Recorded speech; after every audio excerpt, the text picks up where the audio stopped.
Bien, estamos de vuelta, amigos televidentes. Nos visita a esta hora de la tarde Jeffrey Raczynski, un destacado analista político. Hemos invitado a Jeffrey para hablar acerca del tema pues que es excluyente, ¿no?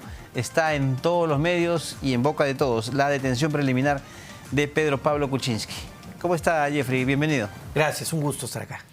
Bueno, a ver, a todos nos ha sorprendido la noticia, ¿no? ¿Cree usted que hay un exceso aquí en la detención preliminar? Porque es cierto, lo que se busca aquí es cumplir una serie de diligencias, asegurarlas. No son los requisitos los mismos que una prisión preventiva, pero de todas maneras, tomando en cuenta la condición de Pedro Pablo Kuczynski y, como decía su abogado, su disponibilidad de colaborar con la justicia, ¿es excesivo o no?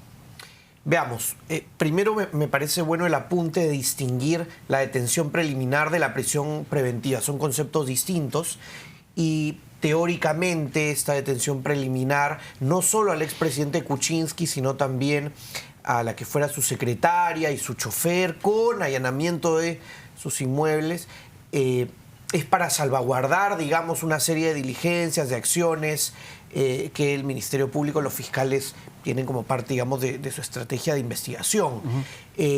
Si fuera excesivo o no, creo que eso es debatible, como todo en este tipo de circunstancias. En todo caso, sí haría dos anotaciones. La primera es que hay un marco legal para, digamos, solicitarlo y un juez puede amparar ese pedido del Ministerio Público y dar la resolución. Digamos, si es que es un exceso o no, sí es discutible, pero decir liminarmente que hay una arbitrariedad, yo tendría más cuidado, digamos, con esa afirmación que he oído alguna gente. Obviamente los abogados defensores tendrán que decirlo, pero coincido en que es sorpresivo.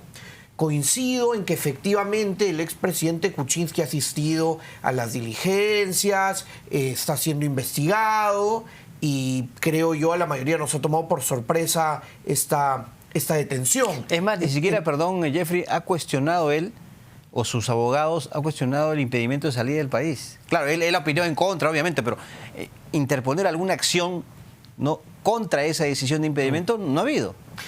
Efectivamente, al igual que otros investigados, está cumpliendo con la orden de no salir del país y, digamos, colaborar con la justicia en las investigaciones. En todo caso, también haría una lectura política de esto. Veamos, los 5 expresidentes de la República están siendo procesados por delitos de corrupción. Y algunos se encuentran presos. El expresidente Fujimori, preso, ¿no? Recordemos, indultado, luego volvió a prisión. El expresidente Humala estuvo también con prisión preventiva, luego salió, pero tiene varios juicios en marcha y ahora detenido el expresidente Kuczynski. Entonces ahí hay un mensaje político muy fuerte también. Porque si los 5 expresidentes de la República con vida en el Perú están siendo procesados por tema de corrupción, algunos detenidos, uno fugado, el prófugo Toledo, sí. El prófugo Toledo, que alega, al igual que el ex juez Inostroza, que hay persecución política. Bueno, el expresidente García también hablaba de persecución política cuando intentó asilarse. En todo caso, persecución política yo no creo que haya. Lo que sí creo que hay es todavía una administración de justicia muy deficiente que genera desconfianza en general. El equipo especial Lavajato está avanzando, digamos, con una serie de investigaciones, pero tenemos una institucionalidad muy endeble y la administración de justicia no escapa a esa debilidad, ¿no? Pero ¿qué es lo que ha llevado, por ejemplo, o qué tenemos que cambiar en el Perú? Porque fíjese usted, tenemos, como bien decía, 5 expresidentes procesados. Han llegado o llegaron a la presidencia gracias al voto popular. Y luego desarrollaron sus gestiones, en fin, con pasivos y activos, pero ¿por qué hemos llegado a esta situación en donde francamente yo diría que hasta es vergonzoso para el Perú, ¿no?, que en el mundo se sepa que sus expresidentes están siendo acusados de corrupción? Sí, haría una lectura por 2 lados. Por uno, diría que efectivamente es un mensaje potente y nefasto, digamos, para nuestra historia republicana tener estas manchas de corrupción tan fuertes. Y efectivamente lo que demuestra es que por décadas han habido prácticas irregulares e ilícitas al más alto nivel que no han sido sancionadas.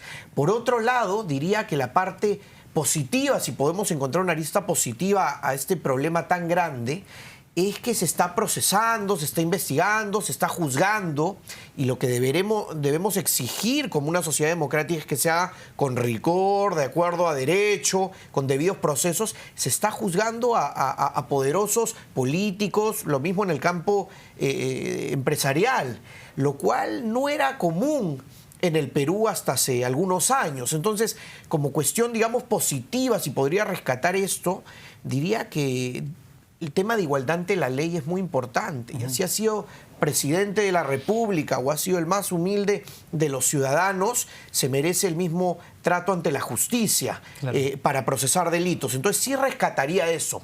El asunto que también se convierte en un problema es que cuando tienes una debilidad institucional tan grande, cuando tiene tan poca legitimidad el Poder Judicial, el Ministerio Público, veamos, ¿no? Sigue como fiscal supremo el señor Chávarri. Veamos que hasta hace poco era vocal supremo el señor Inostroza, que también fugó. Esos eran, digamos, los señores que administraban la justicia al más alto nivel en el Perú. Entonces, ¿cómo podemos confiar? ¿Cómo podemos tener certeza? Eso es un asunto complicado de nuestro Estado. Ahora, obviamente en el Perú hay un gran descontento con la clase política y estos actos de corrupción y las denuncias pues generan indignación y una especie de presión social, ¿no?, que hace o que exige castigo o sanción para los responsables. Ahora, esta especie de presión social que hay puede a su vez presionar al Ministerio Público o al Poder Judicial a tomar decisiones, no sé si apresuradas, pero guiadas básicamente por eso y no por el tema estrictamente jurídico? Es un buen punto. En teoría no debería.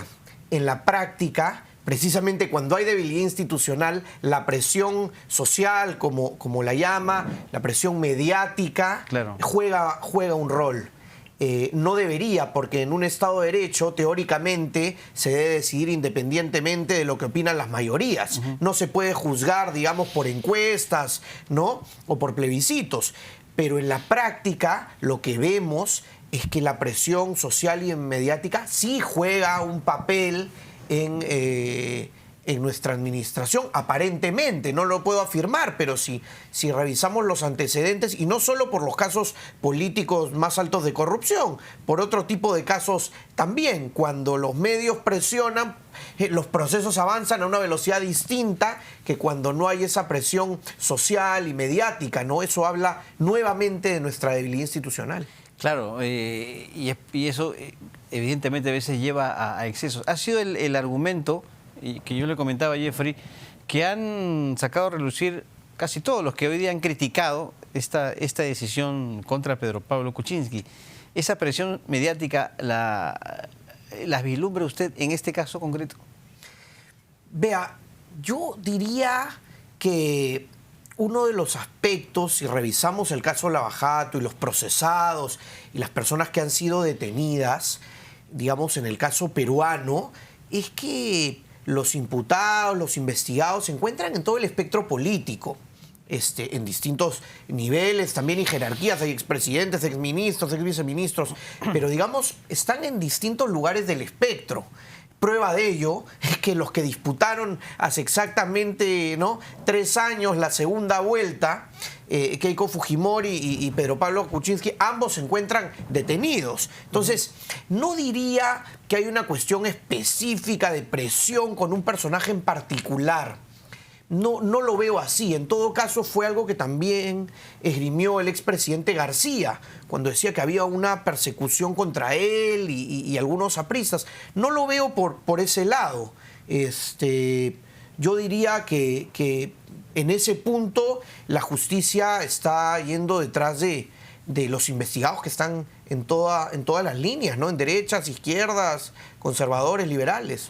Y a ver, es cierto, no somos abogados, pero sí hemos visto exposición de evidencias y situaciones que han comprometido bastante al expresidente Pedro Pablo Kuczynski. El tema de Westfield Capital, que creo yo, incluso su defensa también no dejó muy satisfechos a muchos. ¿Cree usted que el peso de las evidencias ha sido, diríamos, fundamental o que haya influido en esta decisión también? Creo que no debemos confundir las etapas procesales, porque el tema de las evidencias se ven en un proceso penal, en un juicio, en las audiencias de pruebas, en el juicio oral, o que al menos no haya influido en esto, pero sí que determine una responsabilidad de Kuczynski. Claro, pero lo distinguiría, ¿no? Si me permite, lo distinguiría porque la detención preliminar, la prisión preventiva en principio, no son una respuesta a un juzgamiento, a la valoración, digamos, de esas evidencias y esas pruebas. Para eso se requiere una sentencia condenatoria, ¿no? En el caso de expresidentes, con el único que existe es con Alberto Fujimori, que tiene varias condenas, algunos delitos por corrupción también.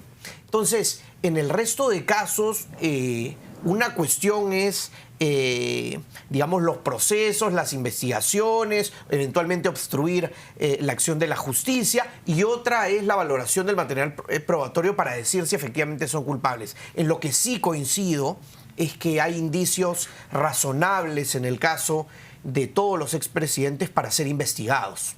Eso sí me parece que está bastante claro. Luego ya los procesos determinarán en qué casos hay sentencias condenatorias y en cuáles sentencias absolutorias, si es que acaso las hay. Muy bien. Jeffrey, muchas gracias. Un placer. Gracias por su visita. Jeffrey Radzinski estuvo con nosotros para analizar el caso Pedro Pablo Kuczynski.